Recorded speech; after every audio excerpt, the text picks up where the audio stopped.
I got this product. I don't know, I'm interested in it. Will's telling me that this is the world's smallest Ultrabook. That's right, laptop. They're calling it an Ultrabook, like as if it can replace your laptop. But look at the size of the box. It doesn't make any sense right now. I mean, that's one hand. It's called the P2 Max. So we got a little bit of paperwork inside the box. It does look like a full-featured laptop based on this particular paperwork. Oh my God! It's like a shrunken MacBook. That's it. That's almost netbook territory, but they don't want to call it that. They're very clear. This is an Ultrabook. Okay, all right, let's look around the outside. Headphone jack, dedicated analog, USB connector. Over on the other side, there's even a Type-C port, another traditional USB, and what is that guy? That's got to be a display port of some kind. You might want another display. You want to get down to business. Now, it's also metal. It's made out of aluminum here, so it's cold to the touch. What are they selling this thing for, Will? $700. Okay, so that's no joke, price-wise. Does it have some Intel in it? Does it have a real chip? An Intel 8th gen processor. So it's a real thing. What? That's a laptop. Holy, and somehow the keyboard doesn't seem that small.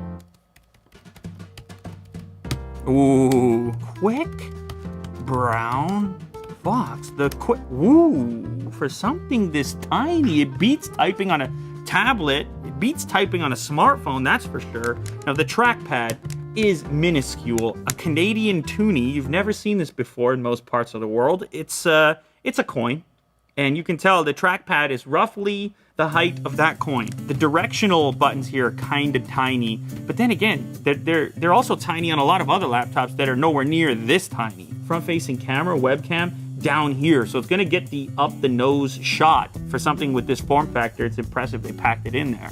Now, how big is this screen? What is this, 8 inches? 9? What is it? 8.9, so it's right around 9 inches. That would take an adjustment period for certain. In a tight airplane cabin or something, you gotta get that email out right before takeoff. It's imperative. It's an emergency.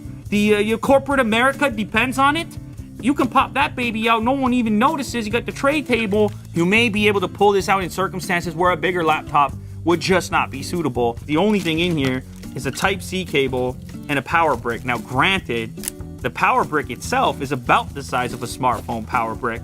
So that's pretty cool. Like, no big power brick to travel with. These things could practically go in your pocket. Along with this, you're traveling light, that's for certain. So what is the actual weight of this, Will? 1.4 pounds, ladies and gentlemen. It's lighter than an iPad. iPad Pro 11-inch, I think, is a pound. So it's right around iPad weight. But when it's folded up, it's actually more compact. There we go, GPD. You gotta appreciate companies like this. They're just like, you know, we're gonna do something different. Now, something else I noticed, the way the hinge operates, like you can see there's like, it goes further than you might expect on a laptop. Look, Jack, are you seeing this? You open it all the way, and it becomes a teeter-totter. Do you know what a teeter-totter is? No, you don't. You don't even remember, okay? You and your brother were on the teeter-totter once upon a time. Look at that nice little, that's a cute little display. You can't say cute, Jack, about many products these days. This is cute, wouldn't you agree? Give me a little nod there, Jack. There you go. That's a cutie patootie, as they call it, as he says it. Jack says that every day he comes in. You can't just, it can't be strictly novelty. You can't be like, oh, it's cool, they made the world's smallest. Like, I'm glad somebody did it.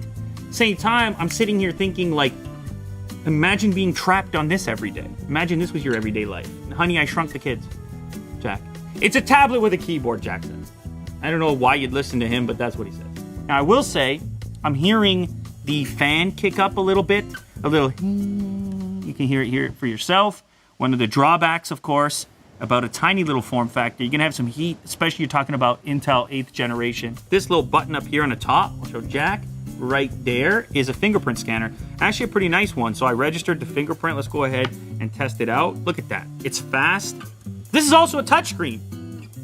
Ooh, maybe you don't even touch the trackpad. I will say though, you get into that weird situation of the thing kind of doing that. If you touch near the top of the display. What is the resolution of this display? Is it 1080, Will? What? 2560 display? Holy, that is an enormous number of pixels for an 8.9 inch display. But it looks like the watermark on the actual concept images from Let's Go Digital. These, on a recent patent filing from IBM, who as you know, basically out of the hardware business, sold the laptop ThinkPad department to Lenovo. This seems to be fairly common at this point, especially in super thin laptops where the speakers fire actually at the desk rather than at you, and then they kind of reflect off of that flat surface. So they're on the bottom side here, these two little grills. I think you're gonna wanna plug headphones in my opinion. Okay, so Will is telling me that the display is 300 nits, so 2560 plus 300 nits, which is decent. You pick 8 or 16 gigs of RAM when you order it up. It's got a 256 gigabyte SSD. All right, so it's got an Intel M series processor in it, so it's not the fastest that you can find in laptops. But again, that's not really why you're picking up something like this in the first place. Anyone who gravitates towards this level of portability is probably looking for an email machine, something that they can watch video on, interact with multimedia here and there. They're not using this for content creation and so forth. I like the idea of options. I don't think it's a daily thing for me. $700 for kind of a supplementary computer, maybe an extra computer that you have, that's a few bucks. The fit and finish, the materials, it's actually more solid than I expected. It's a cool thing. It exists in the world. If you're Inspector Gadget, you probably want it. This episode is sponsored by LG. LG just launched the world's first IPS 1 millisecond monitor, G2G, which means it takes 1 millisecond for a pixel to go from one state to another. Other brands are doing 1 millisecond for panel response time, but this results in negative side effects like brightness degradation, flicker occurrence, and disabled adaptive sync. It's a 27-inch GL850 and a 38-inch GL950G. And now you can add speed, picture quality into your gameplay.